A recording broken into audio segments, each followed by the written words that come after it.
several dead at the apartment complex, the passenger jet aborting takeoff, and the race to get families out of the wildfires. The new track tonight for these damaging winds now moving east. The FBI in the urgent hunt tonight. Who gave the CIA secrets to WikiLeaks and now the world? How the CIA can break into phones, iPads, and TVs. Tonight, what you should know about your phone and TV at home. The showdown, the revolt within, Republicans not seeing eye to eye tonight over the replacement for Obamacare. And this evening, the American Medical Association and AARP now arguing the new plan is no good. The deadly collision, that train and tour bus, and tonight the alarming finding. There have been 17 accidents in the same place. And the massive cruise ship and this close call with one family's home. This is ABC World News Tonight with David Muir. Good evening, and we begin tonight with several major headlines. The showdown on Capitol Hill at this hour, but first, the fierce winds fueling that deadly apartment fire and forcing a passenger jet off the runway. The winds fanning the wildfires as well tonight. Authorities trying to get families out. Watch this truck on I-280 in Toledo, the right side of your screen. The fierce winds blowing it right onto its side. That massive system in Canada now driving fierce winds across much of this country tonight. We begin with that apartment fire that turned deadly as the winds drove the fast-moving blaze. ABC's Alex Perez leading us off.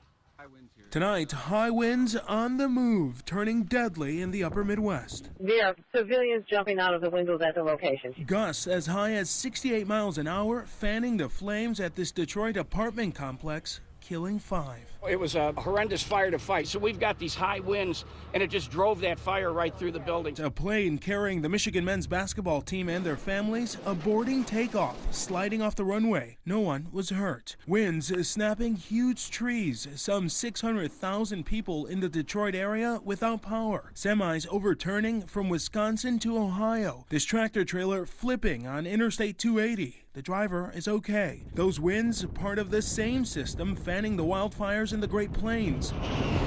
Nearly 1.5 million acres scorched, at least 6 dead. Because I got to send my truck blocking half the eastbound lane now. This new dash cam video showing harrowing moments along Interstate 70 in Kansas. Lock it up and get in! A state trooper telling a stranded driver to hop into his patrol car, turning around and fleeing to safety. It's now the largest fire in the state's history. Our Philip Mena is in neighboring Oklahoma, where new fires broke out today. This is a perfect example of just how quickly these flames can spread. We were here about 20 minutes ago, and you couldn't even see the fire, and now the flames are about 20 feet high. This as the high winds move east, gusts up to 76 miles an hour west of Rochester, New York, likely knocking this freight train right off its rails. And Alex Perez joins us live tonight from Chicago. And Alex, I know they're worried in that city about debris being picked up by the winds tonight. They're warning everyone there to be on the lookout. Yeah, that's right, David. Authorities are warning people who have to walk near high-rises to be on the lookout, to be aware, keep their eyes open. Some windows have blown out. Also, the observatories at both the iconic Hancock and Willis Towers shut down tonight because of those winds. Shut David? down because of the winds. All right, Alex, thanks so much. Let's get right to meteorologist Rob Marciano joining us live along the West Side Highway here in Manhattan. He's tracking the system for us. Hey, Rob. Hi, David. This is a big, powerful system, and it encompasses much of North America and really putting a jolt into our weather pattern. Take a look. The center of this deep low is over central Canada, but the wind field is huge, and we've got warnings all the way down into Oklahoma still, and the powerful winds continue to rake the Great Lakes. But the strongest will be across western New York, Buffalo, Syracuse, Rochester tonight, 60 miles an hour plus, easily damaging. Very windy tomorrow in New York City as well. Then cold shots of air coming in behind this, and by Friday morning, we expect snow across the metro area up through Boston as well. One of several shots of snow potentially for the east into next week, which is the middle of March. David? Rob Marciano with us tonight as well. Thank you, Rob. Tonight, the FBI is launching an urgent hunt for whoever revealed some of the CIA's biggest secrets, their tools, their methods, how they can break into iPhones, iPads, TVs, other smartphones as well. The classified material was given to WikiLeaks and now to the world. Tonight, what you should know about the technology in your own home. Samsung and Apple now responding. Here's ABC's chief investigative correspondent, Brian Ross, tonight. The hunt for the mole by the FBI tonight is focused on this nondescript building outside Washington, the headquarters of the top-secret Center for Cyber Intelligence, the CCI. Officials believe whoever was responsible had to have access to one of the highly classified U.S. spy networks, such as the one called Wjla. Even if the person acted out of a misplaced sense of idealism, it has created a great deal of harm, and I cannot think of it in any other terms than criminal activity. The editor-in-chief of WikiLeaks remains holed up tonight inside the Ecuadorian embassy in London, Julian Assange, who is wanted on sexual assault charges in Sweden. Today, an ABC News producer was turned away at the embassy door. Could I deliver a letter to Julian Assange? Last year, when WikiLeaks posted the emails from the Democratic Party hacked by the Russians, then-candidate Donald Trump praised them. WikiLeaks! I love WikiLeaks! Today, the White House press secretary said the CIA leak was serious, unlike the Russian hack of the Democrats. There is a massive, massive difference between those two things. But both are illegal, and both are being investigated by the FBI. Now the new CIA revelations are shaking the electronic appliance world. Phone manufacturers, including Apple, say they are scrambling to make sure the CIA can no longer hack into their devices, something the FBI also has the ability to do with a court-ordered warrant. There is no such thing as absolute privacy in America. There is no place in America outside of judicial reach. Also today, Samsung said it was urgently looking into the claim the CIA had found a way to turn its televisions into listening devices, even when they appear to be off. Brian Ross back with us tonight. Brian, you heard the FBI director say today that there's no such thing as privacy in America. People watching us tonight are going to want to know, though, how do they protect themselves at home? Well, David, these electronic devices have great vulnerabilities built in. In fact, Samsung put out a warning a year and a half ago that consumers should know that conversations near their TVs could be picked up and transmitted if owners activate the voice recognition software. Of course, it's illegal for the CIA to operate against Americans in the U.S., David. Brian Ross back with us tonight. Our thanks to you and your team, Brian.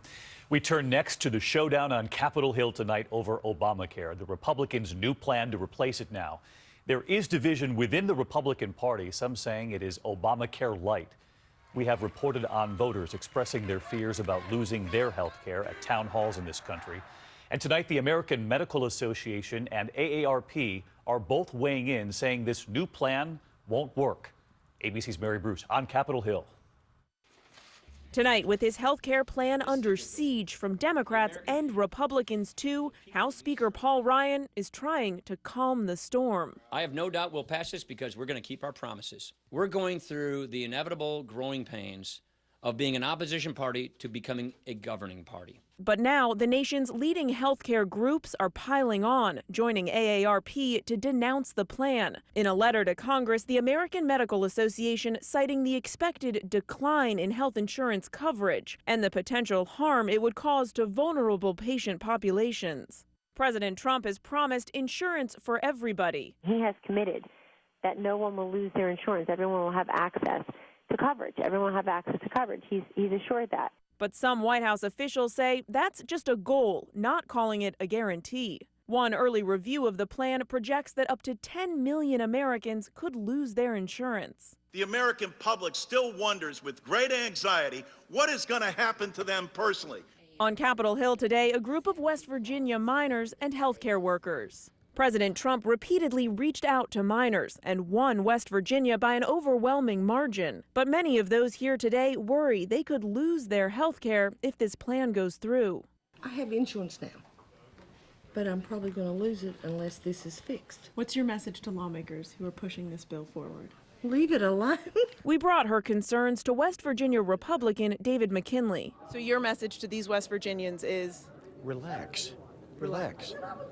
Relax. This is a process. This isn't the final bill. Tonight, Republican leaders are looking to the president to help sell the plan. This is an all hands on deck because you know what? We all ran on repealing and replacing Obamacare. The White House says they're all in. He is a deal maker. He's a negotiator. He's a world-class business leader, and he's been highly successful at it. So if anybody can get a deal on something, it's going to be Donald Trump. But it will be a tough sell to conservatives who blast the plan as Obamacare light. One of them, Senator Ted Cruz, the president now courting his former rival. Their primary battle was brutal. Lying Ted holds that Bible high, puts it down, and then he lies. At one point, Trump retweeting an unflattering picture of the senator's wife, Heidi, compared to Melania Trump. And at the convention, Ted Cruz booed by Trump supporters as Heidi Cruz was hustled out of the hostile crowd. But tonight, Trump, Cruz, and their wives together for dinner at the White House. To be a fly in the wall at that dinner tonight, Mary Bruce joins us live from Capitol Hill. And Mary, tonight we're learning that President Trump will soon hit the road to promote this plan. David, one official tonight says the president is expected to travel to Kentucky on Saturday. It's a red state that voted for Trump, but it's also a state that's seen a major drop in the uninsured. Democrats often tout Kentucky as an Obamacare success story. David. Mary Bruce on Capitol Hill tonight. Mary, thank you. There is news tonight on President Trump's bombshell accusation that President Obama had Trump Tower wiretapped during the campaign. The White House still not providing any proof, but tonight 2 senators on both sides are now demanding that the Justice Department turn over any evidence that might exist. For that, we turn to our chief White House correspondent, Jonathan Karl. And John, one of those senators says he'll get a subpoena if he has to.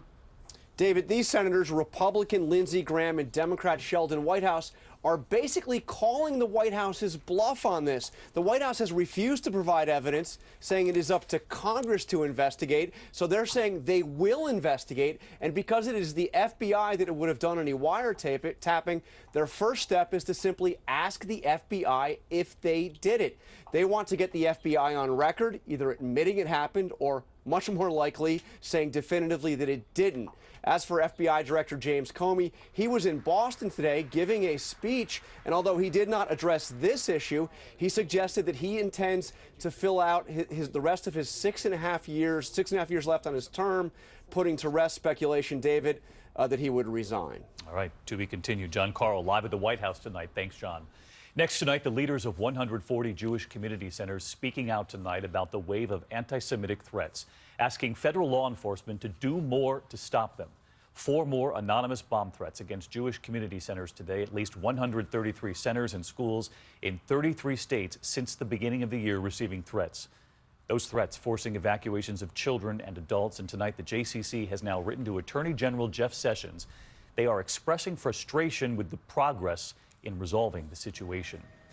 There are new and alarming findings tonight after that deadly collision between a freight train and a tour bus. The bus stuck on the tracks for several minutes before the train then plowed into it. 4 people were killed, many more injured. ABC's Steve Osunsami on the number of accidents that have taken place at that very spot before. He reports from Mississippi tonight. The word from federal investigators who are here in Biloxi tonight is alarming, that this is the 17th time a train has crashed into a vehicle at this same railroad crossing since 1976. This time, 4 people were killed, more than 35 were wounded. The bus was pushed by the train about 200 feet. The tour bus carrying a group of seniors from Texas was on its way to a casino when witnesses say the bus bottomed out as it was crossing the tracks. The railroad crossing sits over a hump. He tried to go in reverse and it wouldn't move. John Kemp lives nearby and was driving the gray sedan you see here when the freight train hit the bus. He stopped to help and was pulling victims out through the bus windows. And ironically, that street is named after a city council member that was killed on that very same track back in the 80s when I was a kid. Kemp was recording in January when this Pepsi delivery truck got caught on these same tracks. The driver got away in time, the truck didn't. Take a look. Families across the country pass railroad crossings like this one every day. But the families here say the problem is the grade. They want this moved or fixed. David? Steve Osunsami reporting in for us tonight. Thank you, Steve. We turn overseas tonight in a suicide attack on a military hospital in Afghanistan. ISIS now taking responsibility tonight. A sophisticated assault by 4 gunmen wearing white lab coats, penetrating security in the heavily guarded diplomatic quarter in Kabul. At least 30 people were killed, some 50 wounded. The Afghan government now under attack from both the Taliban and ISIS. And on this International Women's Day, American women marking the day in a number of ways. A statue of a spunky young girl appearing opposite that famous bull on Wall Street. Protesters joining A Day Without a Woman in cities across the country today, focusing on women's economic influence and calling for equal pay. And in the last 24 hours, Hillary Clinton honored for her advocacy of girls and women, calling on more young women to run for political office. There is still much more ahead on World News Tonight this Wednesday. The massive cruise ship and the close call with a couple's home. The ship appearing to head directly toward their home, the owner screaming from the dock. You will hear from him coming up tonight. The dangerous backdraft, firefighters injured by the blast of the flames right here. We'll show you what happens in a moment. And O.J. Simpson's days behind bars, could they be numbered? The new headline tonight. Needles. Essential for him, but maybe not for people with rheumatoid arthritis, because there are options, like an injection. Xeljanz XR, a once-daily pill for adults with moderate to severe RA for whom methotrexate did not work well. Xeljanz XR can reduce pain, swelling, and joint damage, even without methotrexate. Xeljanz XR can lower your ability to fight infections, including tuberculosis. Serious, sometimes fatal infections, lymphoma, and other cancers have happened. Don't start Xeljanz XR if you have an infection, tears in the stomach or intestine.